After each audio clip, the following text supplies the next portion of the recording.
Back to the second half of New Jersey Power and Politics. I'm Jim McQueenie.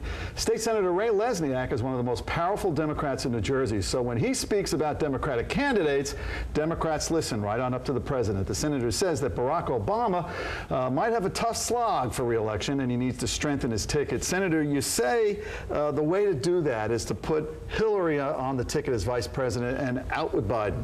Right. Well, first of all, I think President Obama is going to win, particularly with the cast of characters he has opposing him this time around. But why not strengthen the ticket as most as you can? Joe Biden's Joe Biden. And he's not going to get the president one vote outside of Delaware that he can't get by himself. And Hillary Clinton's a star. And it will set up the Democratic Party to control the White House for 12 years, not just another 4. If he does this, and it's the right thing to do, she's such a great leader and such a dynamic leader, they'll make a real impression on the American public, and it'll be good for the country as well. And by the way, maybe they can talk about a job swap because, you know, when Biden was there, he was foreign relations committee there, and he's always lusted for basically the Secretary of State's job. I mean, would he consider, you think that might be in the cards actually in a second term? Who knows? I mean, maybe I'll have to broker the deal between the two of them, but one step at a time. But let's come back to that for 1 second, because one of the things about Biden, well, about Obama, he's a little sluggish in the independent swing vote that dominates the presidential, at least according to the latest polls. That's I mean, true. you may like him and stuff like that, but those numbers are numbers right now, and they're a little problematical for him.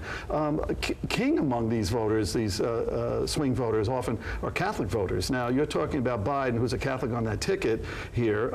Off the ticket, do you think that might be hurtful in some of these swing states? I never believe a Catholic voter or any voter votes for someone because of their religion. I don't think that's a significant factor at all. Well, the political demographers, they'll look at it, though. When they put victory plans together here, they say, whoops, swing vote. Reagan did it in 1980 and again in 84. Yeah, and they're wrong. He got reelected twice. He got reelected but 2 terms. Yeah, but not because of that. But in any event, look, we can't run this election for President Obama based on the fact that the Republicans have nobody of any value to put up against them. You have to assume that it's going to be a difficult election, and you should put your best foot forward, and Hillary Clinton is clearly the best foot. Well, you raised it on the Republicans here.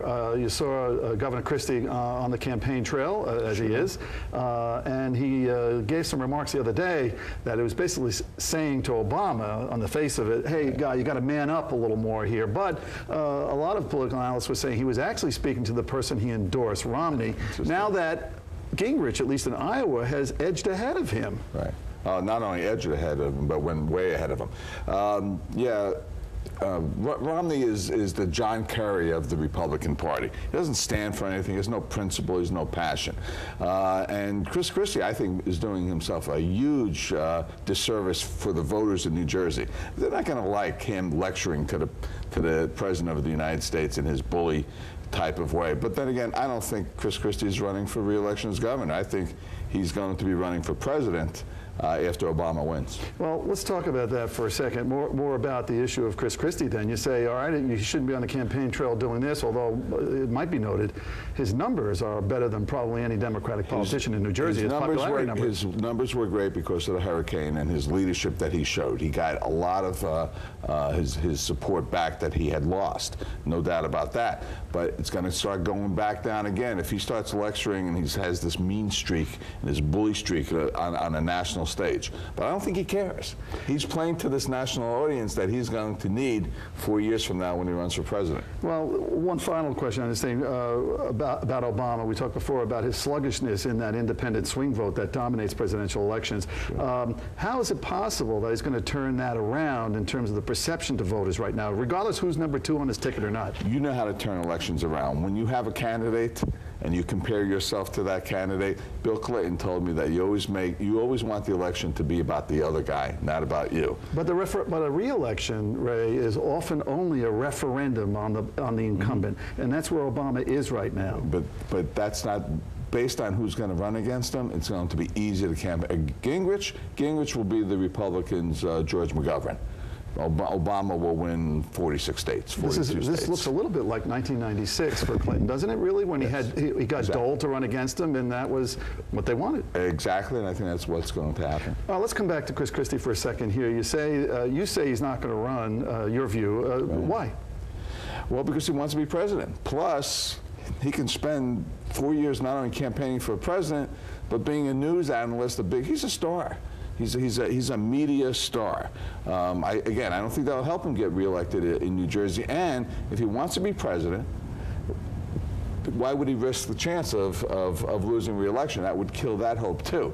He can kill two birds with one stone. He could be on TV, national network, on a speaker circuit, making Gingrich type numbers for speaking. It's a great gig, and I expect that he wouldn't turn that down. Well, then let's follow this through. Then the governor is now in the second half of his first term. At the League of Municipalities, he spoke to everybody, suggesting that perhaps he was going to still be forceful, but I don't know, maybe be a little more polite or whatever the message was down in Atlantic City.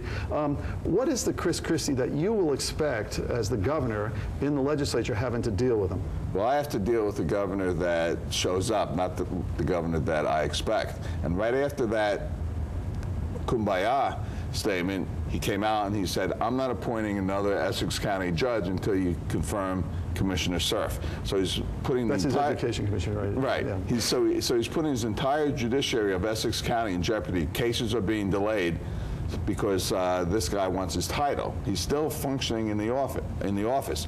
Now, it may be a good political tactic, but it's not a softer and gentler Chris Christie in my regard. He may move in that direction, but and I hope he does, because I think he'll get a lot more done if he does. Well, you don't control Chris Christie, probably anybody doesn't, but you do have a big factor in the control of the Democratic Party in New Jersey and in the legislature in particular. How do you see Democrats now adjusting to the second half of the game with Chris Christie here? Because the first half, it looked like he was taking you down the field on a tackle sled back and forth on here. Are Democrats going to change their posture to this governor? Who won the legislative elections? The key was keeping control of both houses. We did that, so it was successful.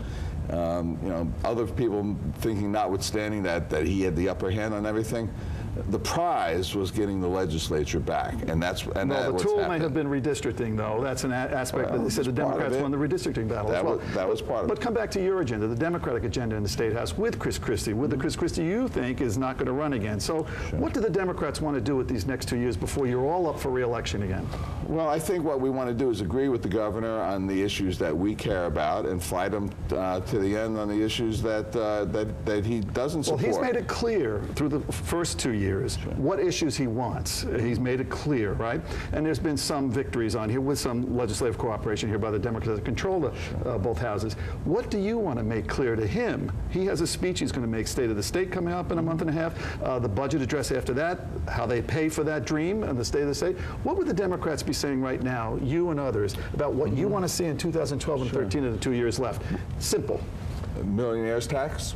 Additional money for preschool funding and for after-3 funding, and for some women's health care programs. Why do they give the millionaires off the hook, and you're cutting vital programs for women's health? You're cutting vital programs for education. That's going to be a big thrust. It's interesting to see across the river Andrew Cuomo here putting on right now and getting what you say he needs to get here.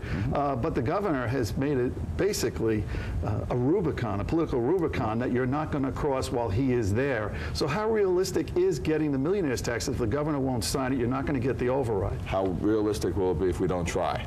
We have to try and continue to try. I remember when Governor Jim McGreevey was thinking about running against Chris Christie for governor, and he said, I can't beat her. What are my chances? I said, well, if you don't run, your chances are 0. So if we don't try, our chances are 0. I think we have to impress upon him, impress upon the public. You need these vital programs. They're good for the state of New Jersey. Let the millionaires chip in to pay for it. Okay, Ray Lesniak, powerful Democrat in New Jersey. We're going to watch on the second slot on Obama's ticket, and we're going to also hold you to that prediction about Chris Christie here. Okay.